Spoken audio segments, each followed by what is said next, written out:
அதுக்கடுத்து பாலா சாமி முகா அவர் இந்த விளம்பரப்படுத்தி செய்கிறாரோ இல்லை விளம்பரப்படுத்தாமல் செய்கிறாரோ நடிகராக உங்களை எல்லாம் ஏற்றுக்கவே முடியல சாமி.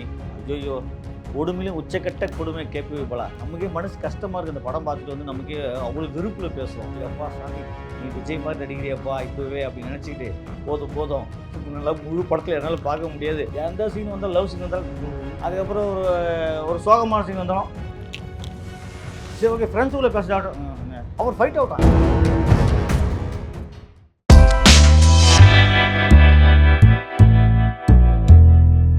காந்தி கண்ணாடி படம் இப்போ தான் பார்த்துட்டு வந்தோம். படத்தை பற்றி தான் பார்க்க போகிறோம். கேபிஒய் பாலா அவர் தான் ஃபஸ்ட்டு படம். ஏன்னா வந்து கேபிஒய் பாலா பற்றி நம்ம எல்லாருக்குமே தெரியும். தலைவன் வந்து விஜய் டிவியில் வெளியே வந்ததுலேருந்து பார்த்திங்கன்னா உதவி உதவி உதவி அப்படியே ஓடிட்டே இருக்கார் உதவி செய்யறதுக்காக. அவர் பின்னாடியும் பல பேர் ஓடிட்டு இருக்காங்க.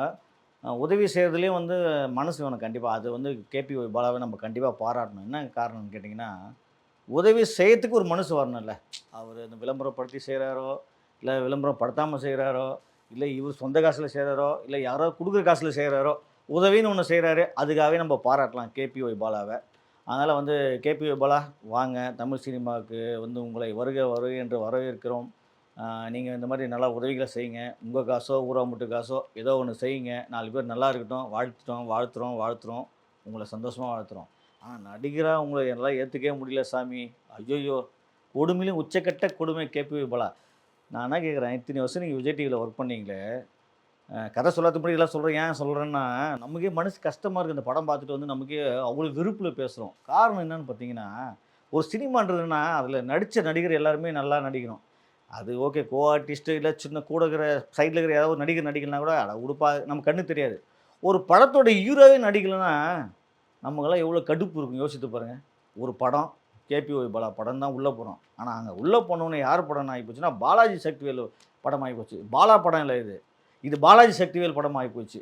ஆனால் அதுக்கு ஒரு ஆறுதல் நமக்கு. ஏன்னா முதல் சீன்லேயே தெரிஞ்சு போச்சு கேபிஒய் பாலா தயவு செஞ்சு அவர் அப்படியே பார்த்தீங்கன்னா இதெல்லாம் நமக்கு கிட்டத்தட்ட ஒரு 50 படத்தில் பார்த்துருப்போம்.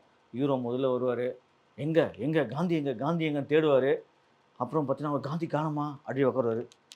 நான் வந்து இந்த வாழ்க்கையில் நான் இப்படிலாம் மாறதுக்கு யார் தெரியுமா காரணம் அப்படின்னு ஒரு ஃப்ளாஷ்பேக் ஆரம்பிப்பாங்க. இது பல ஹீரோக்கள் பண்ண விஷயந்தான். உடனே அந்த மாதிரி இவர் ஆரம்பித்தப்போ தெரிஞ்சு போச்சு, அப்பா சாமி நீ விஜய் மாதிரி நடிக்கிறியப்பா இப்போவே அப்படின்னு நினச்சிக்கிட்டு போதும் நல்லா முழு படத்தில் என்னால் பார்க்க முடியாது அப்படியே மனசு தோணுச்சு.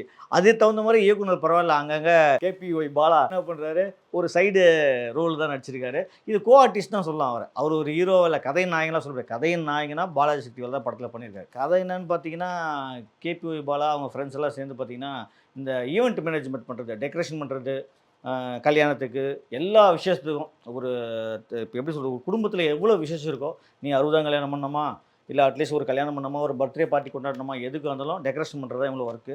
அது ஒரு டைம் பாலாஜி சக்திவேல் அர்ச்சனாவும் ரொம்ப எப்படி சொல்கிறது லவ்னா லவ் அப்படியேப்பட்ட ஒரு லவ் 2 பேருக்கும். அவங்க சின்ன வயசுலேருந்து லவ் பண்ணி அந்த ஊரே லவ்வுக்காக அந்த சொத்து சுகம் அந்த ஊரே வேணான்னு வேறு ஊரில் வந்து வளர்ந்து பெரிய வயசாகி அது பாலாஜி சக்திவேலும் அர்ச்சனாவும் அந்த வயசான காலத்தோட அவ்வளோ அந்நியோன்யமோ அன்போட பாசத்தோட நீ இருக்கியாம்மா நீ எனக்கு இருக்கிறத போதில்ல நீ தான் இருக்கே இல்லைன்னு சொல்லி பாலாஜி சக்தியில் ஒவ்வொரு முறையும் அர்ச்சனாவை பார்த்து கொஞ்சறதாகட்டும், அவங்க 2 பேருக்குள்ளே அந்த அந்நியோன்யம் ஆகட்டும், ஹஸ்பண்ட் ஒய்ஃபுக்குள்ளே ஒரு நெருடல் ஊடல் காதல் எல்லாமே கலந்து அவ்வளோ அழகாக கொடுத்துருக்காங்க. அந்த லவ்வருக்கு வந்து இதுலேயும் அந்த அம்மா ஆசைப்படாமல் கேபி பாலா ஒரு டெக்கரேஷன் பண்ண ஒரு விசேஷத்தில் போய் பார்த்துட்டு இல்லை எனக்கு இந்த மாதிரி நம்ம பசங்க இருந்தால் 60ஆம் கல்யாணம் பண்ணியிருப்பாங்களே அப்படின்னு அந்த அம்மா ஆசைப்பட உடனே பாலாஜி சக்திவேல் அந்த 60ஆம் கல்யாணத்துக்காக நான் உன்னை பண்ணி கட்ட சொல்லி கடைசியில் அவர் பழைய சுத்தலை எடுத்துன்னு போயிட்டு விற்று அந்த காசு எடுத்துன்னு வர நேரத்தில் டிமானிட்டேஷன் பணம் மாறாது 1000 நோட்டெலாம் மாறாது அப்படின்னு ஒரு குண்டை தூக்கி போட அங்கே ஆரம்பித்து பாவம் அந்த பணத்தெல்லாம் மாற்றி எப்படி 60ஆம் கல்யாணம் பண்ணார். பணம்னு ஒரு ஈவெண்ட் மேனேஜ்மெண்ட் இருக்கிற பாலா எப்படி அந்த ஒரு நல்ல மனுஷனாக மாறி பாலாஜி சக்திவேலுக்கு ஹெல்ப் பண்ணார். இதுதான் காந்தி கண்ணாடியோட கதை. இந்த காந்தி கண்ணாடின்னா இவர் தான் காந்தி, பாலாஜி சக்திவேல் தான் படத்தில் காந்தி அவர் நேமு. அவர் ஒரு கண்ணாடி, அந்த கண்ணாடி வந்து போட்டுட்டுருப்பார். கிளைமேக்ஸில் அந்த கண்ணாடி உடஞ்சிரும். இந்த படமும் அது மாதிரி தான் நமக்கு துக்கு நூறாக உடஞ்சி போச்சு மனசில் நிற்காமல். இந்த படத்தில் ஹீரோ யாருன்னு கேட்டிங்கன்னா பாலாஜி சக்திவேல். மனுஷன் செம்மையாக நடிச்சிருக்காரு. ஒரு சில இடத்துல ஓவர் ஆக்டிங்கில் போனாலும் ஆனால் சில இடத்துல நம்ம மனசில் நிற்கிறாரு. அர்ச்சனா அவங்களும் சும்மா அந்த குடும்ப தலைவியாக அவ்வளோ அழகாக சூப்பராக அந்த இளமை பருவத்திலேயும் ஆகட்டும், வேறு அவங்க 2 பேரும் நடிச்சிருக்காங்க. முதுமை பருவத்திலேயும் இவங்க 2 பேருமே அவ்வளோ கச்சிதமாக அழகாக நடிச்சிருக்காங்க 2 பேருமே. அர்ச்சனா வந்து ரொம்ப நாளைக்கு அப்புறம் இந்த படத்தில பார்க்குறப்போ மனசுக்கு அவ்வளோ நிறைவா இருந்தது, சந்தோஷமா இருந்தது. அவங்க கடைசியா அந்த பணத்தெல்லாம் கொட்டிட்டு வந்து, இந்த மாரி அவர் வந்து ஆசைப்பட்டாரு, அவர் ஆசையா ஒரு பைத்தியமாயி போச்சு. அது எப்படியாவது இந்த கல்யாணத்த பண்ணுங்கன்னு சொல்லி அந்த பணத்த கொட்டி, அவங்க ஒரு ரூ. 1000 எடுத்துன்னு போறதாகட்டும், அவ்வளோ அருமையா பண்ணியிருந்தாரு. அதே மாரி பாலாசக்தியோட ஒரு சீன் சொல்லப்போனா, "டேய் ஹோட்டல்ல போறோம், டிப்ஸ் குடுக்குறோம். ஆனா கடைசி வரையும் பொண்டாட்டி 3 வேள நமக்கு ஆக்கி போடுறா. அவகிட்ட நல்லா இருக்குன்னு சொல்றதுக்கு உங்களுக்கெல்லாம் எதுக்குடா வெட்கம், மானம், சூடு சொரணை இல்லையாடா? தயவு செஞ்சு சொல்லுங்கடா" அப்படின்னு ஒரு அந்த டயலாக் அடிக்கிறதாகட்டும், அது இந்த மாரி சில இடத்துல அங்கங்க டயலாக் ரொம்ப அழகா இருந்தது. பாலசக்தியோடும், அர்ச்சனாவும் அவ்வளோ அழகா அருமையா பண்ணியிருந்தாங்க. இதுக்கு 2 பேருக்குமே ரொம்ப ரொம்ப இந்த படம் பார்க்குறேன் நாங்க 2 மணி நேரம் இந்த படத்த உட்காந்து பார்க்கறதுக்கு முக்கிய காரணம் இவங்க 2 பேர் தான். அதுக்கடுத்து பாலா, "சாமி சண்முகா எங்கேயாவது இந்த கூத்து பட்ற போயிட்டு வாப்பா. தயவு செஞ்சு சொல்றேன். யாராவது நடிக்க தெரிஞ்சுக்கிட்டு ஒரு 4 பேர் நடிப்பு கத்துட்டு வாப்பா. எந்த சீன் வந்தாலும் லவ் சீன் வந்தாலும் அதுக்கப்புறம் ஒரு ஒரு சோகமான சீன் வந்தாலும் சரி ஓகே ஃப்ரெண்ட்ஸுக்குள்ள பேசுகிறாட்டும் அவர் ஃபைட் அவுட்டான் அப்புறம் ஒரு சோகமாக டான்ஸ் ஆடுறதுன்னா முடியல சத்தியமாக எங்களெல்லாம் தியேட்டரில் அவ்வளோ கடுப்பேற்றிட்டாரு இந்த கேபிஒய் பாலா.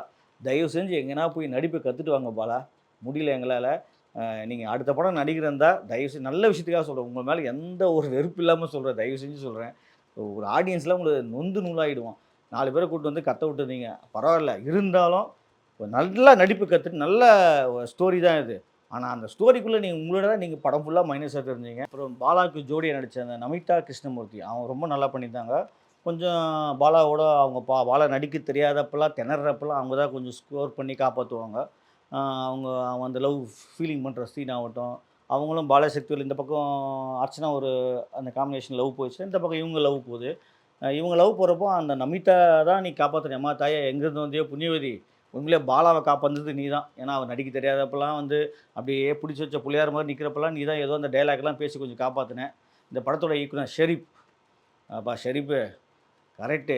ஆரம்பமே நல்லா கதை கொண்டு போனோங்க. ஆனால் அதுக்கப்புறம் கதை ஓகே. ஆனால் பார்த்த சீனேவாப்பா படம் ஃபுல்லாக பார்க்க வைப்பீங்க. இதெல்லாம் நமக்கு கிட்டத்தட்ட தமிழ் சினிமாவில் எவ்வளோ படம் பார்த்துருப்போம். நடிக்க தெரியாத பாலாவையும் கூட்டிகிட்டு வந்து இப்படி எங்களை கொலையாக கொன்னுட்டீங்களே நியாயமா அது? அடுத்த படத்துலயாவது கொஞ்சம் கொஞ்சம் சீனை மாற்றுங்கப்பா. ஒரு நீங்கள் என்ன சொன்னேன் எந்த படத்துலேருந்து எந்த ஒரே மாதிரி 1000 கதை வரட்டும். அது எங்களுக்கு கவலையே கிடையாது. ஆனால் எடுக்கிற விதம், ஸ்க்ரீனில் வந்து நாங்கள் பார்க்குற விதம், ப்ரெசென்ட் பண்ண விதம்லாம் வந்து கொஞ்சம் மாற்றி பண்ணுங்க தலைவா. அப்படியே பழைய டெம்ப்ளேட்டை வச்சு அப்படியே டிட்டாவாக பண்ணி வச்சுக்கிறீங்க. கொஞ்சம் கூட மனசில் ஒட்டல. அதான் சொல்கிறேனே இந்த பாலசக்திவேலும் அர்ச்சனாவும் இல்லைன்னு வச்சுக்கலாம், இந்த படம் நம்மளால 10 நிமிஷத்துக்கு மேலே பார்க்க முடியாது. ஏன் வெளி ஓடிட்டு இருப்போம். அந்த அளவுக்கு இவங்க 2 பேரும் அந்த ஸ்க்ரீனில் வந்து நடிச்சனால, அந்த டயலாக் டெலிவரி அவங்க கரெக்டாக பேசுனதுனால, அது கொஞ்சம் நம்ம பார்க்குற மாரி இருந்தது. அதுக்கப்புறம் இந்த பாலாவுடைய டான்ஸ் ஆகட்டும், ஆக்டிங் ஆகட்டும் எதுவுமே சுத்தமா நல்லா இல்ல. அதான் சொல்றேனே, இந்த படம் நாங்க வந்து எப்படி சொல்றது? நல்ல கதை, நல்லா பண்ணியிருக்கலாம். இந்த டைரக்டர் கோட்டை விட்டாரு. பாலா அதுக்கு மேல கோட்டை விட்டாரு. அப்படிலாம் நான் இந்த ரிவ்யூலாம் பார்த்துட்டு நீங்க போய் படம் பார்க்கணும்னு நினச்சீங்கன்னா, தாராளமா போய் பாலா படம் பாருங்க.